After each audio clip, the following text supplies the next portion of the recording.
বিজয়কে ঠেকাতে গিয়ে এবার ভাঙনের মুখে পড়েছে এআইএডিএমকে।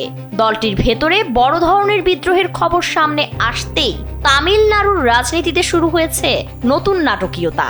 রাজনৈতিক অঙ্গনে এখন জোর গুঞ্জন এআইএডিএমকের একাংশ দল ছেড়ে থালাপতি বিজয়ের দলে যোগ দিতে পারে। এনডিটিভির এক প্রতিবেদনে বলা হয়েছে, এআইএডিএমকের সিনিয়র নেতা সিভি শানমুগাম দল ভেঙে আলাদা হওয়ার পরিকল্পনা করছেন। শুধু তাই নয়, তার সঙ্গে ইতোমধ্যেই 30 জনের বেশি বিধায়ক যোগাযোগ রাখছেন বলেও জানা গেছে।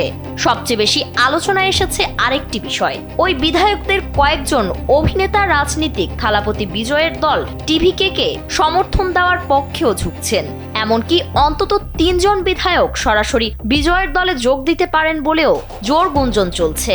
এখন অনেকেই মনে করছেন এআইএডিএমকের একাংশ ও টিভিকে মিলে নতুন জোট সরকার গঠন করতে পারে। যদিও এর আগে টিভিকে সমর্থন দেওয়ার বিষয়ে ওঠা সব আলোচনা অস্বীকার করেছিল এআইএডিএমকে। তবে সাম্প্রতিক ঘটনাগুলো সেই অবস্থান নিয়ে নতুন প্রশ্ন তৈরি করেছে।